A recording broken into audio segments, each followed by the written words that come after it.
America और Iran के बीच एक बार फिर हालात बेहद तनावपूर्ण हो गए हैं। दोनों देशों के रिश्तों में पहले से चली आ रही कड़वाहट अब खुलकर सामने आ रही है। इसी तनाव के बीच अमेरिका ने होर्मुज जल डमरू मध्य से गुजरने वाले अपने जहाजों के लिए नई सुरक्षा गाइडलाइंस जारी की है। ये जल डमरू मध्य दुनिया के सबसे संवेदनशील समुद्री रास्तों में से एक माना जाता है, जहां से बड़ी मात्रा में कच्चा तेल गुजरता है। अमेरिका का मानना है कि इस इलाके में ईरान से खतरा बढ़ गया है, इसलिए एहतियात बरतना जरूरी है। अमेरिकी मरीन टाइम एडमिनिस्ट्रेशन ने अपने निर्देशों में साफ कहा है कि अमेरिकी झंडा लगे व्यावसायिक जहाजों को ईरान के क्षेत्रीय समुद्र से जितना हो सके उतना दूर रहना चाहिए।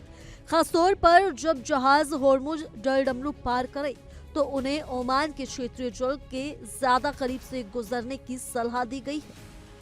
इसके पीछे मकसद ये है कि ईरानी नौसेना यहां सुरक्षा बलों के साथ किसी भी तरह के सीधे टकराव से बचा जा सके। गाइडलाइंस में ये भी कहा गया है कि अगर किसी स्थिति में ईरानी बल जहाज पर चढ़ने की कोशिश करे तो जहाज के कप्तान जबरन विरोध ना करे, लेकिन स्वेच्छा से अनुमति भी ना दे। ये सलाह पूरी तरह से जहाज और उसके चालक दल की सुरक्षा को ध्यान में रख कर दी गई है। इसी के साथ अमेरिका ने ईरान में रह रहे अपने नागरिकों के लिए भी कड़ी चेतावनी जारी की है। अमेरिका के वर्चुअल दूतावास ने एक नई ट्रैवल एडवाइजरी में कहा कि ईरान में मौजूद अमेरिकी नागरिक तुरंत देश छोड़ने की योजना बनाए।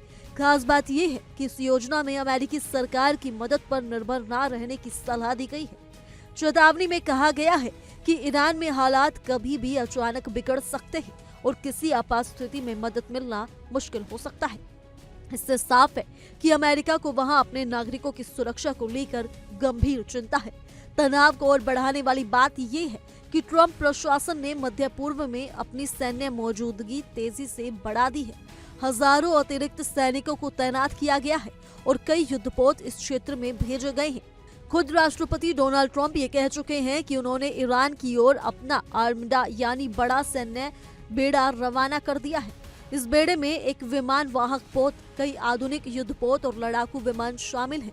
ये सैन्य तैयारी साफ इशारा करती है कि अमेरिका किसी भी संभावित स्थिति के लिए खुद को पूरी तरह तैयार रखना चाहता है।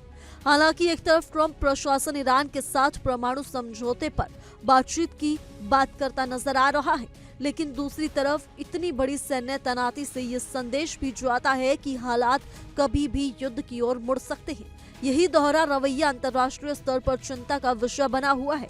विशेषज्ञों का मानना है कि अमेरिका दबाव की रणनीति अपना रहा है ताकि ईरान को बातचीत की मेज पर लाया जा सके, लेकिन ये दबाव किसी बड़े टकराव का कारण भी बन सकता है।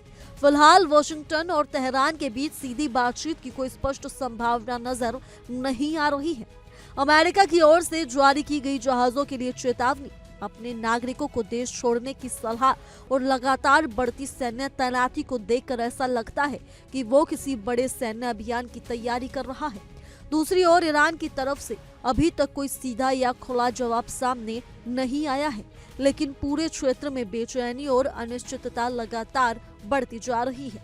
हालात ऐसे बनते जा रहे हैं कि हर गुजरते घंटे के साथ मध्य पूर्व में तनाव और गहराता जा रहा है और दुनिया की नजरें इसी पर टिकी हुई हैं कि अगला कदम क्या होगा। फिलहाल के लिए इस रिपोर्ट में सिर्फ इतना ही। ज्यादा जानकारी के लिए जुड़े रहिए इंडिया डेली के डिजिटल प्लेटफॉर्म के साथ।